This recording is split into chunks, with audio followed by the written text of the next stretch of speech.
আবারও স্মরণ করা হলো 1911 সালের 29শে জুলাই দিনটিকে। এই দিনটি মোহনবাগান ক্লাবের কাছে একটি স্মরণীয় দিন। 1911 সালে 29শে জুলাই ফুটবল দুনিয়ায় বড়সড় সাফল্য লাভ করেছিল বিশ্বের সবথেকে প্রাচীনতম ফুটবল ক্লাব মোহনবাগান। সোমবার অর্থাৎ 29শে জুলাই আবারও স্মরণীয় দিনটিকে স্মরণ করা হলো। এই অনুষ্ঠানে মোহনবাগান রত্ন সম্মানে সম্মানিত করা হলো ভারতীয় দলের প্রাক্তন অধিনায়ক ও প্রিন্স অফ ক্যালকাটা সৌরভ গঙ্গোপাধ্যায়কে। ভারতীয় ক্রিকেট দলের প্রাক্তন অধিনায়ক সৌরভ গঙ্গোপাধ্যায়ের রাজকীয় জীবনে যুক্ত হলো আরেক বিরাট সম্মান। ভারতীয় ক্রিকেটকে উচ্চ স্তরে নিয়ে যাওয়া হোক অথবা আইএসএলে মূল্যবান অবদান, সব দিক থেকে ভারতীয় স্পোর্টসে মূল্যবান অবদান রেখে থাকেন ভারতীয় দলের প্রাক্তন অধিনায়ক সৌরভ গঙ্গোপাধ্যায়।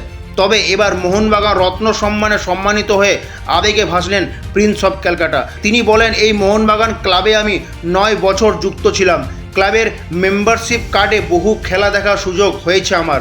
এই সম্মান পেয়ে আমি গর্বিত। প্রসঙ্গত অনুষ্ঠানে নয়নের মণি হয়ে থাকলেন সৌরভ গঙ্গোপাধ্যায়। উক্ত অনুষ্ঠানে মহারাজের হাতে মোহনবাগান রত্ন তুলে দেন মোহনবাগান ক্লাব সচিব দেবাশিস দত্ত। মহারাজের কথায় জানতে পারা যায়, শুধুমাত্র ভারতবর্ষেই নয়, গোটা বিশ্ব এই ক্লাবকে ভালোভাবে চেনে। মোহনবাগান ক্লাবের প্রশংসায় পঞ্চমুখ হতে দেখা গেল প্রিন্স অফ ক্যালকাটা সৌরভ গঙ্গোপাধ্যায়কে। ব্যুরো রিপোর্ট, খবর বাংলা।